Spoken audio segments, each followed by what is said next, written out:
Broadcasting from the business capital of the world, this is the Podcast Business News Network.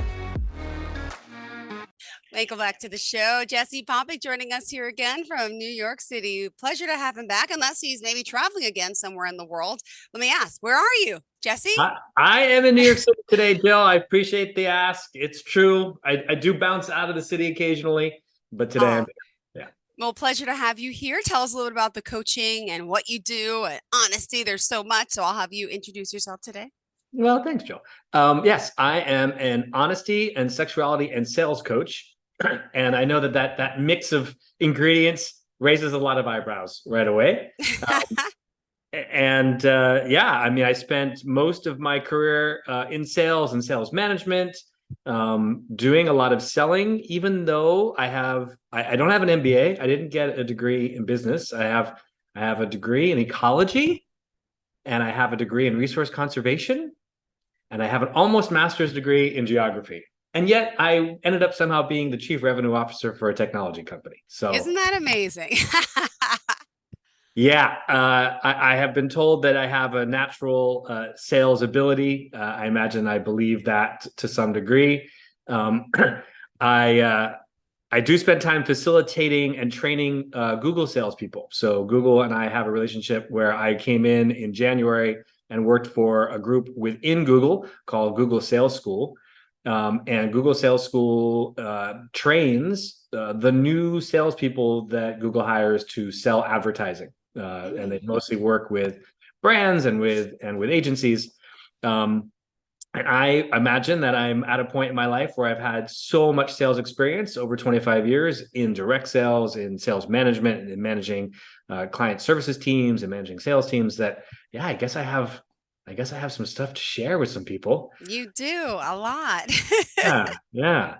And the sales stuff, I imagine that part of what has made me such a successful seller has been my accidental authenticity.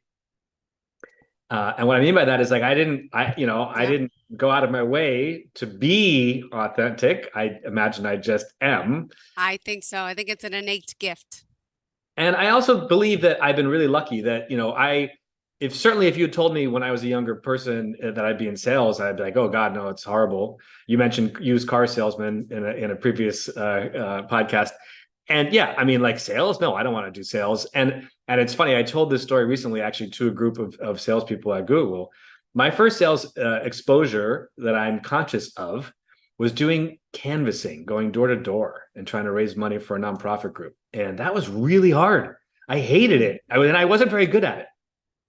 And there were people who I was working with who were really good at it. They could knock on a door, have a stranger open the door, and 20 minutes later walk away with, that person having given money towards a nonprofit we were trying to raise money for. It was an incredible exposure to, like, wow, this is what sales can be.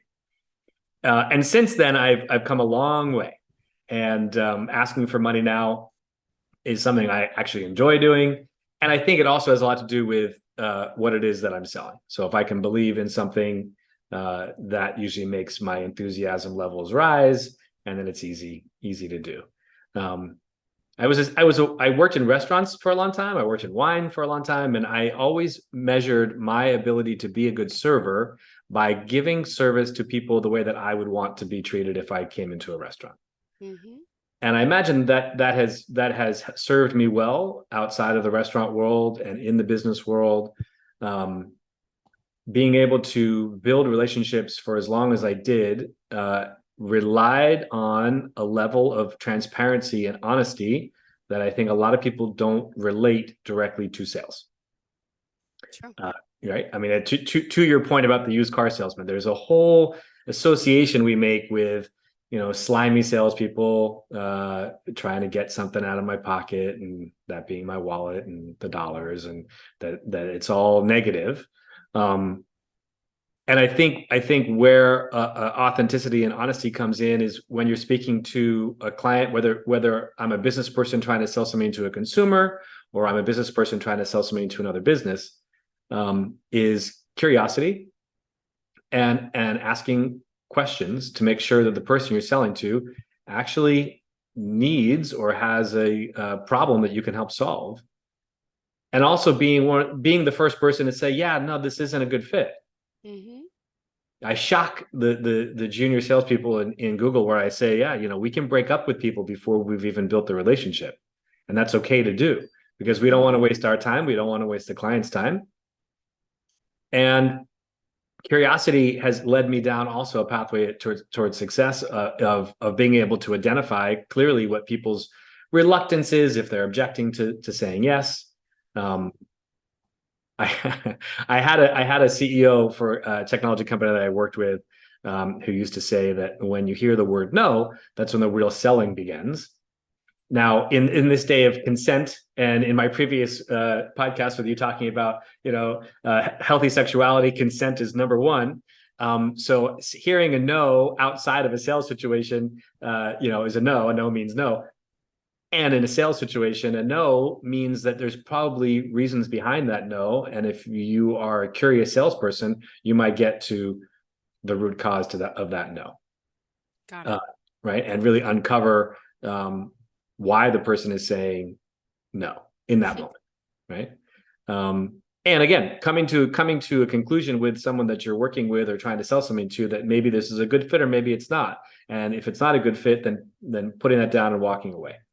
And then if it is a good fit, well, then really getting into really is what I'm selling you going to solve the problems that you have? And the only way I know if that's true is if I can ask you questions about what problems you're trying to solve.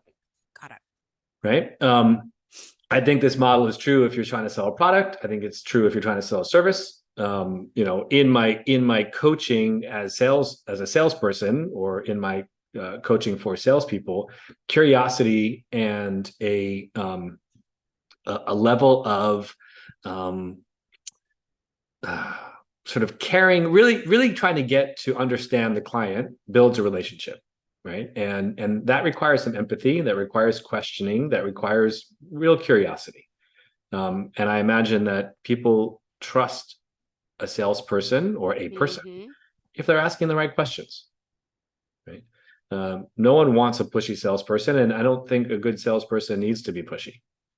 A good salesperson needs to ask the right questions and engage with the person they're trying to connect with in an honest and authentic way. And having a growth mindset is very important, both as the seller and as someone who's potentially being the customer too. Having a growth mindset really allows for that curiosity to be there.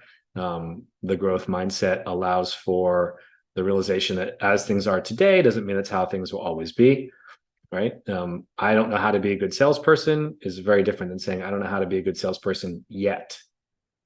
And that simple word of adding on the yet is that my mind can be open to learning more, and that there is room for growth. If I shut that down, I don't include that yet part, well, then that's going to close me off pretty quickly to an opportunity that might be sitting right in front of me. Yeah. So, I mean, in your experience as a consumer in the world, I would love to hear about someone who you thought sold something to you really well. Like, do you remember an experience where you walked away thinking, wow, whether it was a mattress or a car or I mean, do you remember that? Do you have those? There's a guy at it was at Lowe's that sold me my washer and dryer, and he was commission based. I curiously asked, but he was just nice and helpful. Like when he went, hey, how you doing? Need any help? Just let me know. Steve, I'll be right over here. That was it. Then obviously I had questions about this type of dryer washer compared to so many different questions. So I called him over. We spoke about it. And he even showed me, he's like, let me just show you some other options. These are the other ones that have the front, the bottom thing if you want. And this one has the Wi-Fi, this one. So he gave me options. I went in knowing what I was looking for, and I ended up getting what I was looking for, but he also gave me the good and the bad about it and gave me comparisons, some that are less, some are more expensive. So he wasn't pushy, wasn't trying to get me to buy that expensive Wi-Fi, one that was, he's like, the truth is, he's like, it's, I'm going to be honest. It's like, it's just a little added thing, but it's a lot of more money. He was just very real. Like, so yeah, I remember him, and his name was Steve. But he just did it naturally. It wasn't pushy. Because if he would have came over and stood next to me while I was looking at all the washer dryers, I wouldn't have bought it from him. I would have been annoyed. I would be like, I'll come back another day, or I'll go to another Lowe's, because I just don't. Everyone likes something different. Some people may want that companionship full time. I want a little privacy, a little time to myself to look and to compare my notes. And yeah. Right. I What mean, about you? Yeah. No, I mean, first of all, the fact that this person made you feel a certain way says everything to me, right? I have definitely, I can think back in my personal experience as well as a consumer, and the people who made me feel comfortable, who made me feel good, were generally the people that I bought from. And the people who dismissed me or made assumptions about me were usually people that I didn't want to interact with. And I think also, as you pointed out, like, the guy didn't hover. It sounds like he didn't hover. He gave you space. Taking it back to the restaurant experience, like, who wants a waiter who's constantly looking over your shoulder and bugging you? You want some space to make decisions, and also showing options, right? I love that he didn't try to sell you the most expensive unit. He tried to show you all of the options that were available, and then allow you to come to your own decision about what's going to work best for you, right? Yeah. And I imagine he asked you questions about the space or what you were looking for, and he tried to show you the things that might reflect back on you what you were looking for without an agenda. His agenda was to simply get a washer in your hands, right? Which one it was probably less important, I hope, than just solving your problem, which was, I need to buy a washer and dryer. How can you help me do that? I think to that end, like, him having the product knowledge is really important. Yeah. Right. Him being able to actually explain to you the details between the features of the products. And, we're talking about a washer dryer here, and I sold advertising software for 25 years. It's the same stuff, though. It's the same stuff. I need to be able to describe to you what I can and can't do for you, or what the systems can or can't do for you, or what the washer and dryer can and can't do for you. And it does give you the ability as a buyer to make choices if you know what all the options are. Makes you an informed purchaser. And as a seller, I would be doing you a disservice if I wasn't giving you all of the options, right?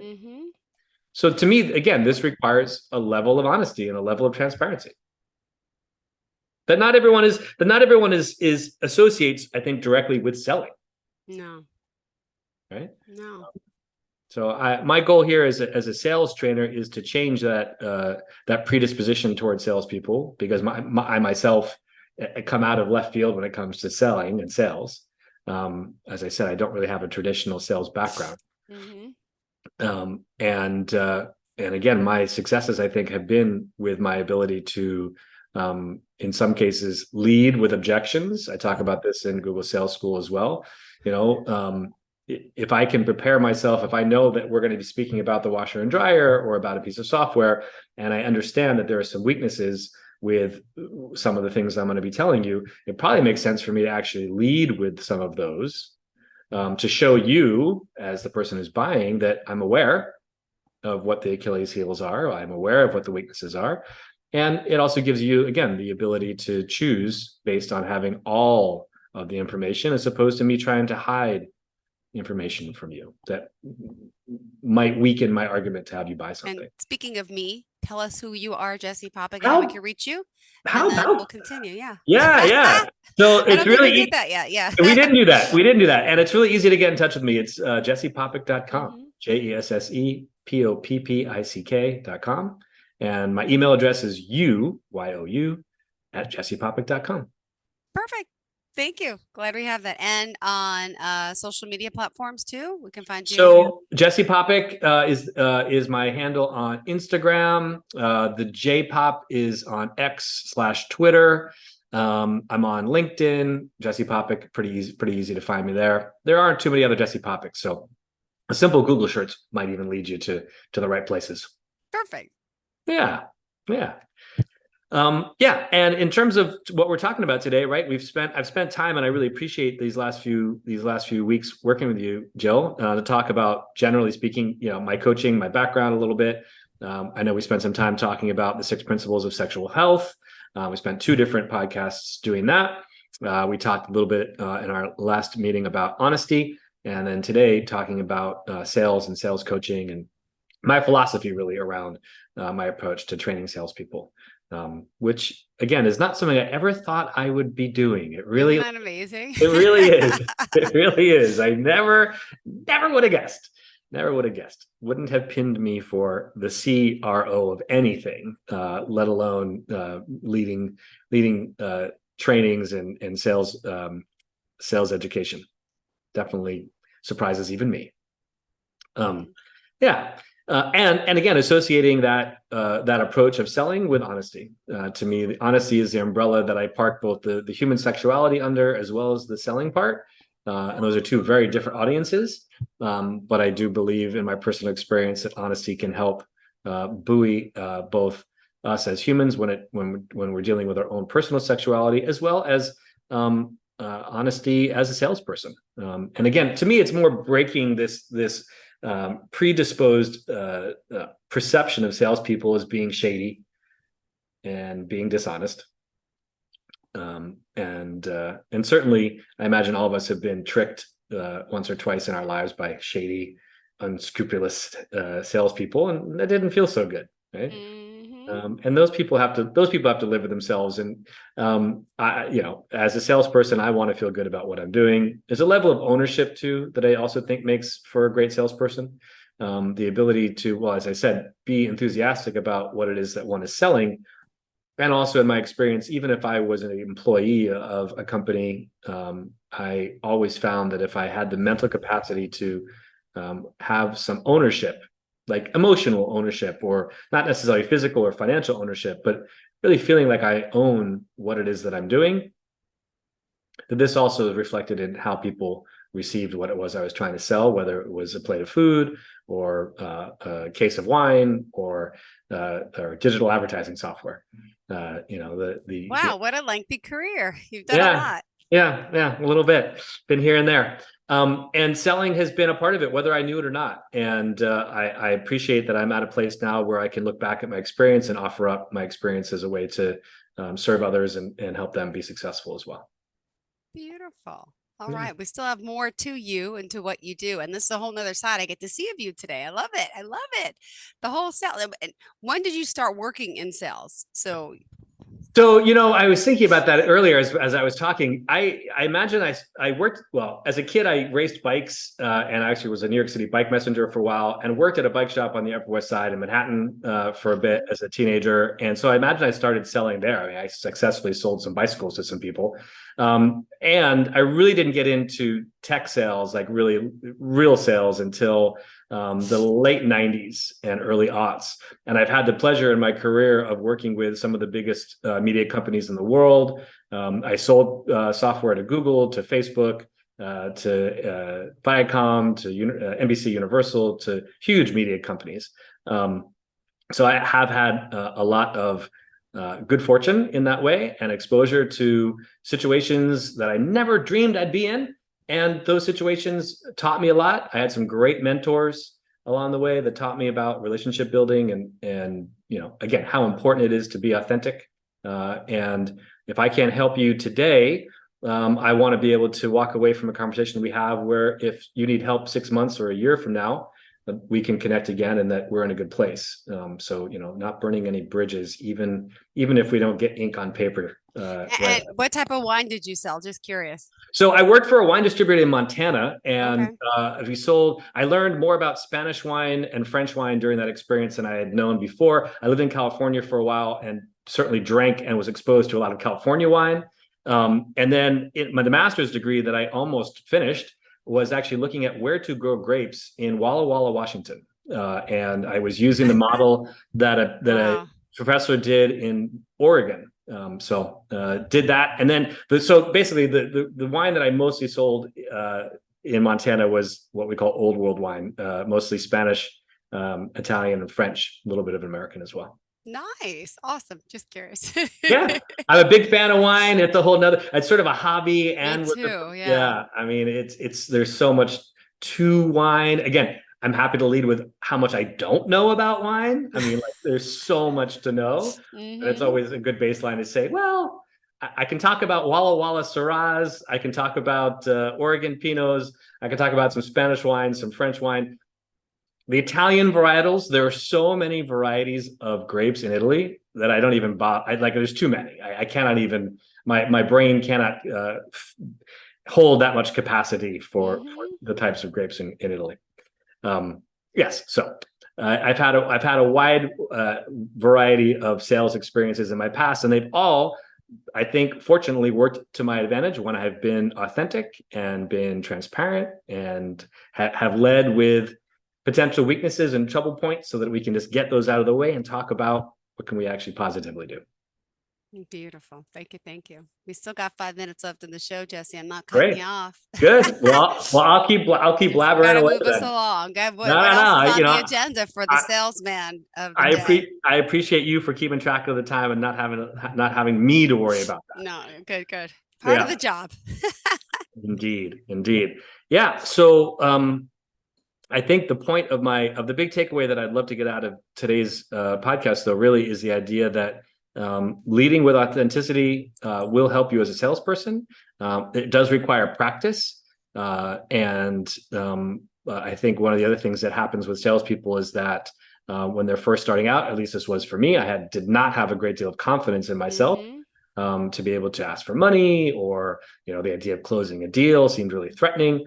And again, the more human I was, the less performative. I mean, there's obviously some performance in sales, but the least performative approaches that I could take, the more human approaches I could take, usually landed me in good steads with a potential client. And that takes practice, right? Despite any natural abilities I might have, I still required practice. I wasn't good at canvassing, and no one is, even if they have natural skills, is good at selling or really any endeavor the first time they do it. And this is also something that we talk about at Google Sales School as well. Is even people who are coming in with past sales experience, they still need to practice. Yeah. They still need relationship building and asking the right questions. All of these things require a level of practice. If you don't practice, you won't know how to do it. I mean, it sounds pretty basic and simple, and it is. And the curiosity part too. I will say this: that there has to be maybe the built-in part, or maybe the part that's learned, but probably is more inherent, is this curiosity, right? And being able to respond back. If I ask you a question, that whatever the answer is that you give me, that maybe this generates a new question that I hadn't thought of asking you before, but based on your answer, I'm going to be curious about finding out more about you and about what it is that you need. And again, how can we help? Can I help you, or can I not? And I think this is one of the things that has gotten me out of a lot of trouble too, is the idea of not high pressure sale, but more like, hey, let me give you a back door, let me give you a trap door, so that we're not wasting each other's time. Yeah. And if there's not a good fit here, let's move on, and that's fine. Yeah. So, all right. Yeah, I think this requires a level of confidence and authenticity that a lot of salespeople don't naturally have, because they just have to hit that number. They have to close the deal this month. They have to close the deal this quarter. I imagine I also get into trouble a little bit I make up a story that I get in trouble with Google a little bit for telling the salespeople to slow down. There's naturally an aggressiveness, I think, that comes with needing to hit a goal, and that's great. And also, there are deadlines that certain salespeople have. As I mentioned, a monthly number or quarterly numbers is very common.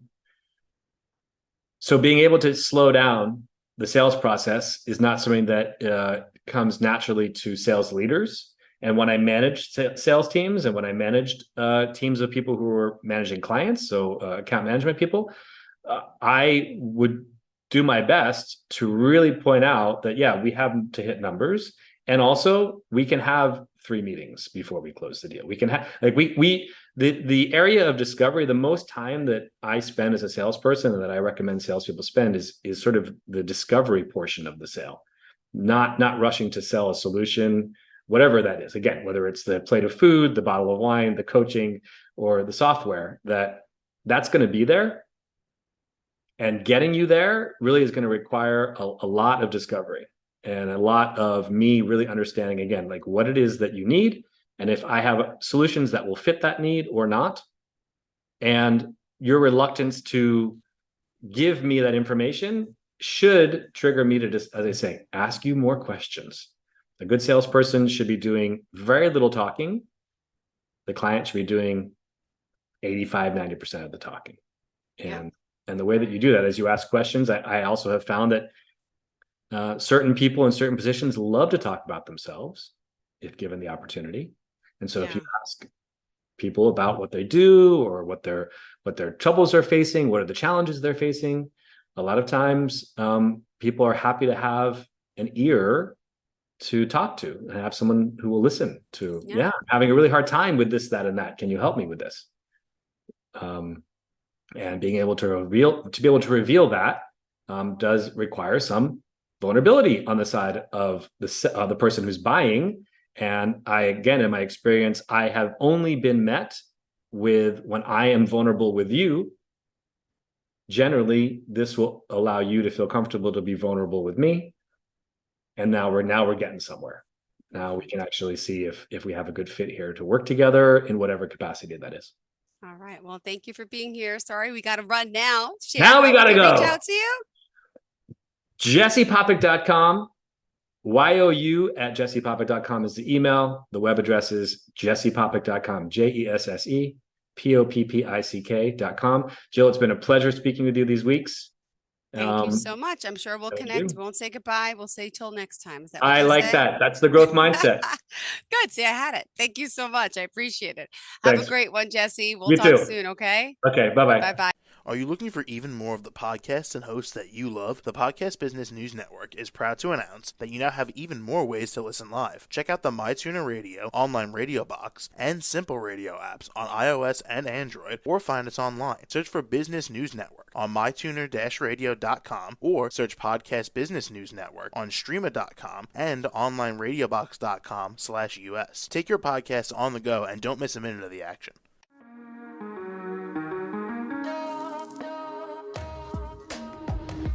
Broadcasting from the business capital of the world, this is the Podcast Business News Network. For nearly 2,000 severely injured veterans, everyday life has become filled with barriers. Day-to-day simple tasks can become pretty daunting. I have to carry my chair up 2 flights of steps or have somebody do it for me. What scares me the most is just the falling.